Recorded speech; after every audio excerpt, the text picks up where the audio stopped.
Welcome to Structural Accountability, an independent research publication examining governance, reporting systems, and operational risk and accountability in complex environments.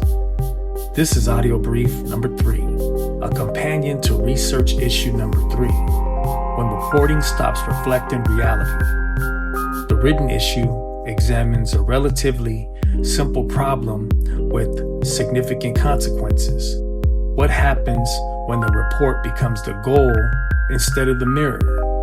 For this audio brief, I want to extend that question into the decisions organizations make when the information reaching leadership still looks credible, even when it no longer represents operational reality particularly well, because reporting failures, they don't always begin with false information.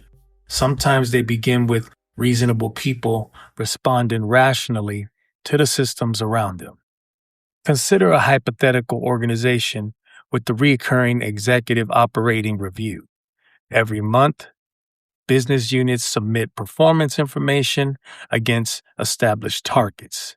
The reports are standardized, metrics are clearly defined. Exceptions require explanations. Significant deviations receive additional scrutiny. On the surface, this is responsible governance.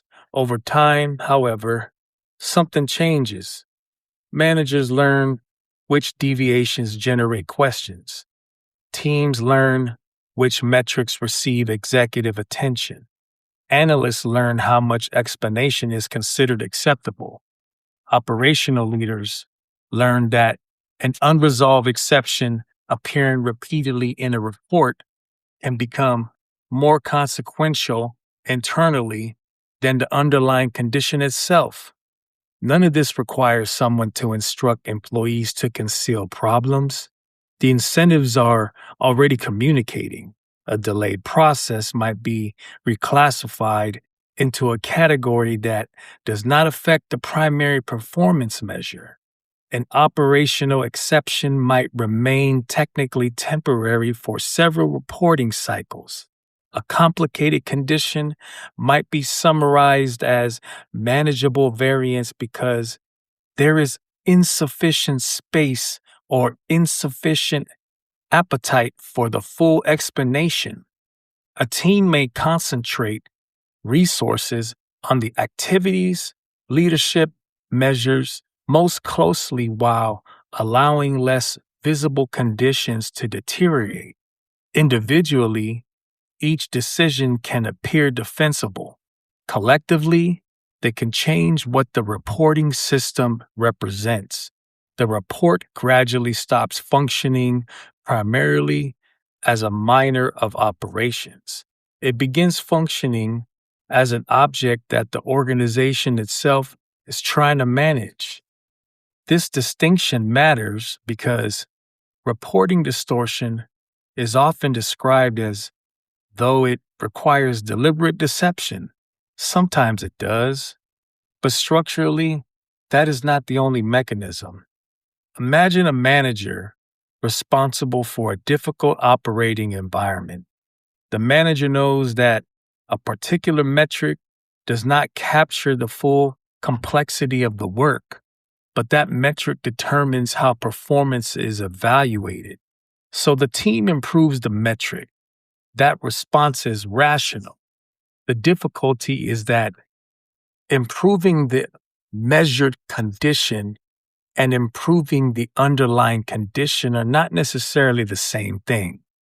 If the organization repeatedly rewards the first, people will become increasingly skilled at producing it. This is one reason accountability cannot be understood only as individual responsibility.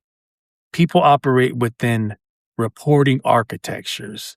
Those architectures determine what becomes visible, what receives attention, what requires explanation, and what can remain outside the formal decision process. Over time, employees learn the architecture. They learn where discretion exists. They learn which exceptions are tolerated.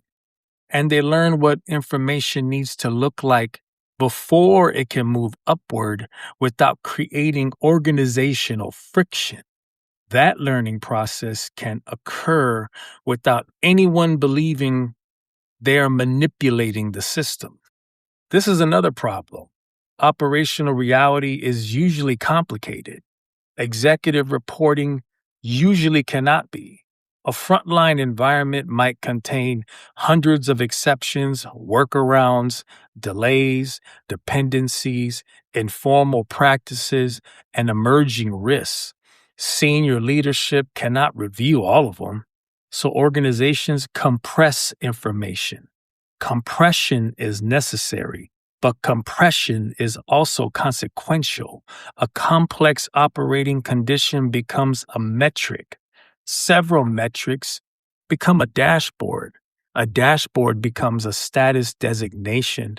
And eventually, a complicated reality may arrive at the executive level as a single green indicator.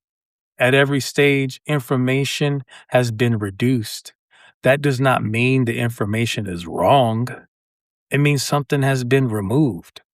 The governance question is whether the organization understands what was removed and whether the reporting system provides another path for important information that does not fit comfortably inside the formal metrics.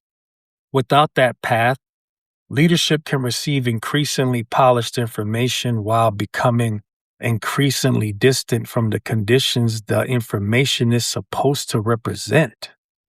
Reporting distortion can also develop through normalization. Suppose an operational exception appears for the first time. It receives attention.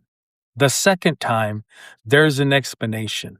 The fifth time, there's a mitigation plan. Months later, the condition still exists, but it no longer feels exceptional. The organization has learned to operate around it. The reporting language changes accordingly. What was initially described as a problem may become a constraint. The constraint may later become an assumption. Eventually, the assumption becomes embedded in normal operation. Nothing necessarily disappeared.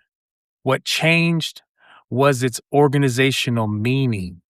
This is particularly important for governance because repeated visibility is not the same as effective visibility. A risk can appear in reports for months and still become functionally invisible if its presence no longer changes a decision. It is tempting to conclude that senior leaders should simply ask better questions. They should, but that answer is incomplete. Leadership operates inside the same reporting structure. Executives often see the organization through systems specifically designed to reduce complexity. Their dashboards, briefings, scorecards, risks registers, and performance reviews are not neutral windows into operations. They are representations, and representations reflect choices about what matters. If several independent reporting mechanisms all depend on the same underlying definitions, assumptions, and incentives, apparent agreement between them can create false confidence. 5 reports can tell the same story because the organization is performing well. They can also tell the same story because all the 5 reports were produced by the same information architecture. Consistency is not always confirmation. That distinction becomes especially important when leadership decisions depend heavily on aggregated information.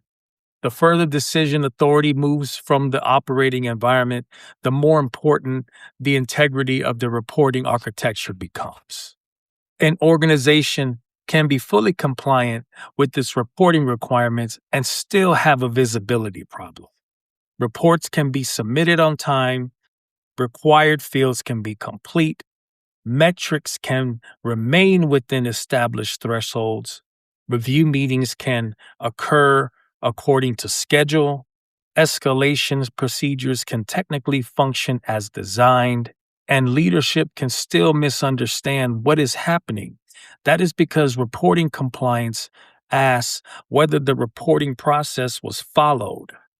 Operational truth asks whether the process produced a sufficiently accurate representation of conditions for someone to make a sound decision. Those are related questions. They are not identical. This distinction is central to structural accountability. Accountability is not established merely because information moved through the required channels. We also have to examine the structures that determine what information enters those channels, how it changes as it moves, what incentives influence its presentation, and whether decision makers have meaningful ways to test the representation against reality. So, what should organizations examine? Not simply whether employees are reporting accurately. A stronger inquiry begins with the system itself. What happens when a metric deteriorates? What happens to the person who reports an unresolved problem? Which conditions require escalation? Which conditions can be reclassified? How long can an exception remain temporary? What information disappears when operational complexity is compressed into executive reporting? Can leaders independently test important assumptions?